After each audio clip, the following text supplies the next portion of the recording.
All right, so moving on to the final segment, we're going to pivot here to the world of wrestling. And I'll be sharing my favorite WWE men's and women's Royal Rumble matches in WWE history. So, with the Royal Rumble PLE coming up in the next 2 to 3 weeks, I just thought it'd be best to share my favorite men's and women's Royal Rumble matches of all time. Now, this one might catch a lot of people off guard, but the 2020 Royal Rumble is personally my favorite Royal Rumble match in WWE history. Based on an unpredictable standpoint, based on the unpredictable spots that we got, I gotta say that was an incredible Royal Rumble match. And that might be a hot take to others, but it was spectacular. And at the time, you had the current reigning defending WWE Champion Brock Lesnar declared for the Royal Rumble, the first ever world champion compete in the Royal Rumble match. Brock Lesnar did it so he didn't have to defend his title at WrestleMania 36. But Brock Lesnar was an animal, a beast in the Royal Rumble. He had a total of 13 eliminations, eliminating people left and right and looking dominant as well, doing it with Drew McIntyre until Drew McIntyre came out there and eliminated Brock Lesnar, hitting a Claymore kick to Brock Lesnar. And obviously, the rest is history. Drew went on to defeat Brock at WrestleMania 36 for the title. But the match was fun. The interactions that Brock Lesnar had during the match were fun. And the card was loaded. I mean, the match was loaded. You had Drew McIntyre, Brock Lesnar, Roman Reigns, AJ Styles, Randy Orton, Keith Lee, Braun Strowman, Seth Rollins, Kevin Owens. And the icing on the cake was the rated R superstar Edge shocking the world, coming out of retirement 9 years in the making when he was forced to retire due to having neck injuries. Edge shocked the world and came out of retirement.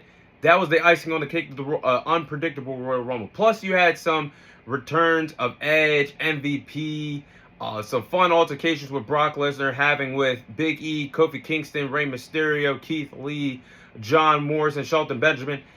That was a great Royal Rumble. And I got to say, based off of the moments, based off of what happened, I got to say that's the best Royal Rumble match in WWE history. Now, honorable mention was the 2001 Royal Rumble match. This one was pretty good to me and has a spot at least in my top 3 Royal Rumble matches of all time. But the 2001 Royal Rumble match, it had its flavor of one of the final ending moments to the Attitude Era that was coming to an end. Obviously, the Attitude Era was when Monday Night Raw was going up against Monday Night Nitro in a WWE versus WCW matchup in the late 90s. But this Royal Rumble match had guys like the Hardy Boys, Jeff and Matt, Honky Tonk Man, The Godfather, The Rock, Taz, JBL, William Regal, Rikishi, The Undertaker, Kane. And speaking of Kane, Kane had one of the best Royal Rumble performances in the company's history, eliminating a total of 11 superstars. But the winner of the match was Stone Cold Steve Austin, who did go on to win his 3rd Royal Rumble match in the company's history. But I gotta say, that 2001 Royal Rumble, men's Royal Rumble match was pretty good and damn spectacular. Definitely has to be an honorable mention on my list. Now, let's move on to the women's side. I think the best women's Royal Rumble in the company's history was last year's Royal Rumble, the 2024 Royal Rumble. Listen, last year, the 2024 Royal Rumble, the women did their damn thing. I mean, it was great. It was obviously better than the men's Royal Rumble. But you had Naomi return to the company. She was gone for 2 years wrestling in TNA. You had Jordan Gracie, the TNA Women's Champion at the time, go in there and dominate. Jade Cargill made her WWE in-ring debut. R-Truth having a funny moment walking out to the match only to realize that it was the Women's Royal Rumble instead of the Men's Royal Rumble. But the match was loaded. I mean, you had Bayley, who entered at number 3 and lasted an hour and won the match. She was the Iron Woman of the match. You had Bayley, Asuka, Bianca Belair, Becky Lynch, Roxanne Perez from NXT, Tiffany Stratton, Nia Jax, Liv Morgan. It was a star-studded field in the 2024 Women's Royal Rumble match, and it lived up to the hype and its own expectations as being the best Women's Royal Rumble match in the company's history. Now, I will say, an honorable mention has to be the inaugural Women's Royal Rumble, and that was the 2018 Women's Royal Rumble match. Now, this has to be an honorable mention due to the fact that it was the first Women's Royal Rumble match in the women's history.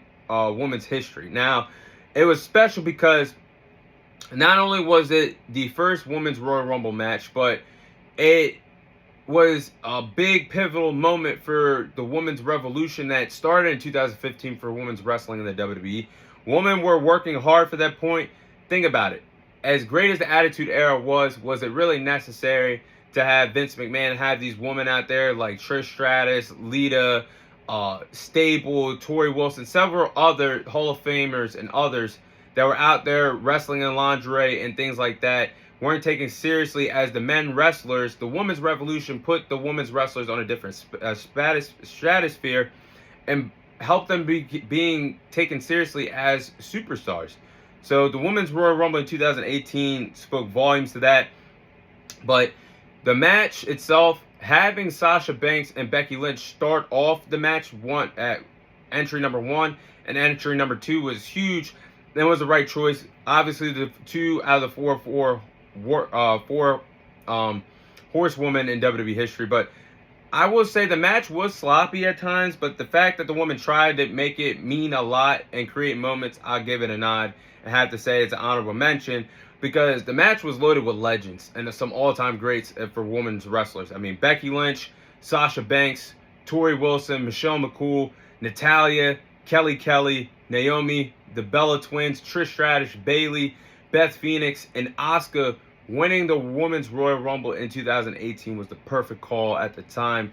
So I gotta say, that year was a pretty good way to introduce the Women's Royal Rumble and let them main event it for the 2018 Royal Rumble pay-per-view. But those are my favorite WWE Men's and Women's Royal Rumble matches in WWE history. That is all the time I have for you guys today. Thank you guys for watching. Thank you guys for listening. This is your host, Thomas Tyree, signing off. And I'll see you guys on next week's episode.